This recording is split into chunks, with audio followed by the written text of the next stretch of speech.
जय हिंद जय भारत। मैं गोस्वामी दिलीप भारती, कैप्टन 112 महाराजगंज प्रत्याशी। आप सभी को हाथ जोड़कर नमस्कार। साथियों, बहुत ही गंभीर विषय के ऊपर मैं आज लाइव उपस्थित हुआ हूं। जैसा कि आज सभी को आज समाचार न्यूज चैनलों में आपने देखा होगा कि आज बिहार के पटना में जन सुराज पार्टी के संयोजक श्री प्रशांत किशोर जी के आह्वान पर विधानसभा का घेराव करने का कार्यक्रम था। मुद्दा थी कि जो ये लोगों को वोटर लिस्ट में नाम काटा जा रहा है,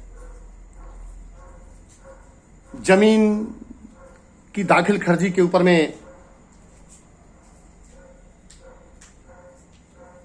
लोगों से ज्यादा पैसे लिए जा रहे हैं ब्लॉक में, प्रखंड में, और पलायन, बेरोजगारी, अशिक्षा, इन सभी मुद्दों को लेकर के लगभग 1 करोड़ बिहार के जागरूक लोगों का हस्ताक्षर करा करके श्री प्रशांत किशोर जी ने अपने पूरे टीम के लाव लश्कर के साथ मुख्यमंत्री से समय मांगा, समय नहीं दिया, क्योंकि कायर मुख्यमंत्री कभी जनता के सामने नहीं आता है। उसके बाद उन्होंने गवर्नर से मिलना चाहा। गवर्नर ने कहा कि मेरे प्रिंसिपल सेक्रेटरी से मिलिए। सवाल उठता है कि इस लोकतंत्र का मतलब क्या है? लोकतंत्र की डिफिनेशन होता है जनता को, जनता के लिए, जनता के द्वारा। अरे जनता चुनती है तो देश के अंदर कोई विधायक, सांसद, मुख्यमंत्री या प्रधानमंत्री बनता है।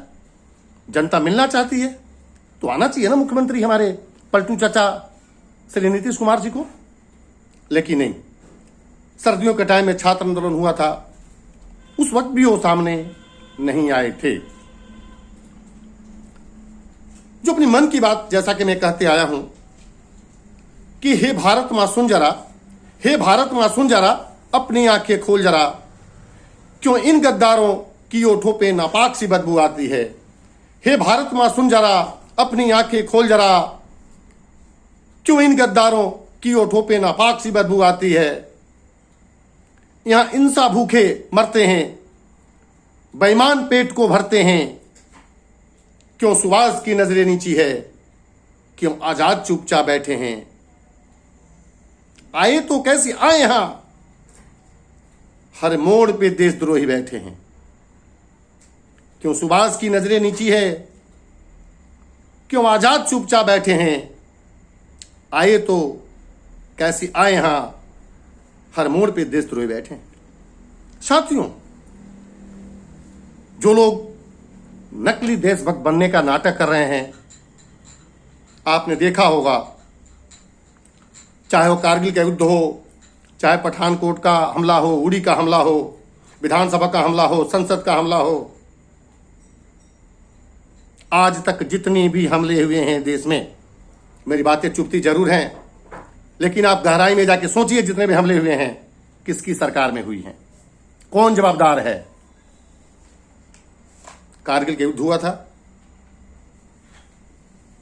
भारतीय जनता पार्टी की सरकार थी।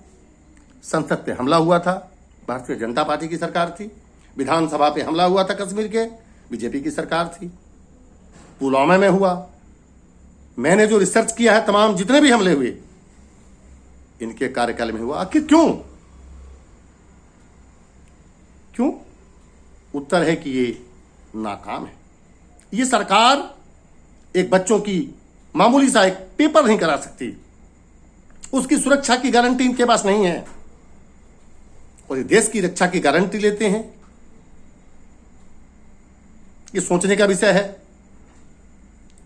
जिस देश के अंदर जज के घरों में पैसे पाए जा रहे हो, महाभियोग के लिए भी 200 से ज्यादा सांसदों ने सिग्नेचर किया। इस देश में ऐसी अमृतकाल की बेला आई है कि हमारे देश के उपराष्ट्रपति श्री जगदीप धनखड़ जी बिना बताए चुपचाप राष्ट्रपति के पास जाकर अपना इस्तीफा दे देते हैं। आखिर क्यों? कोई मन में पीड़ा है, कुछ दर्द है, दुख है? भैया जनता तो रो पीट लेती है। जो देश का उपराष्ट्रपति है आखिर किससे कहे? उसने सीधा अपना इस्तीफा दिया और चुपचाप चल। आज जो घटना घटी है इसी बात का नमूना है कि यह डबल इंजन की नपुंसक सरकार जब हर जगह पे इसकी इंजन फेल हो जाती है तो डंडा का सहारा लेती है, लाठी का सहारा लेती है। जब सर्दियों के टाइम में बच्चों ने कहा था कि मुख्यमंत्री जी हमारा जो पेपर में जो भ्रष्टाचार हुआ दोबारा करा दीजिए, भाई कराना चाहिए, नहीं कराया। गांधी मैदान में आंदोलन हुआ, भरी सर्दी में, उस ठंड में पानी की बौछार की गई, डंडे मारे गए, कईयों के सर फटे। पुनः उसी तरह यह जनरल डायल की सरकार आज पटना के गर्दनीबाग के पास लोगों को दौड़ा दौड़ा करके मारा है लाठियों से, जिसमें हमारे हिमाचल प्रदेश के पूर्व एडीजी श्री जेपी सिंह जी, जयप्रकाश सिंह जी, जो अभी अभी फिलहाल इस्तीफा लगा करके जन स्वराज पार्टी को ज्वाइन किया कि चले हम भी बिहार को बदलते हैं।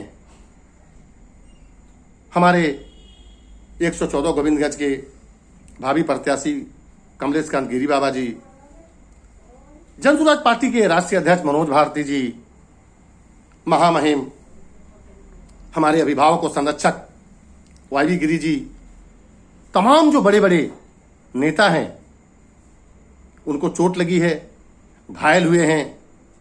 किसी की सर फटी, किसी के हाथ में चोट लगी, किसी के पैर में। अरे भाई क्या है ये कौन सा लोकतंत्र है? मैं पूछना चाहता हूं। क्या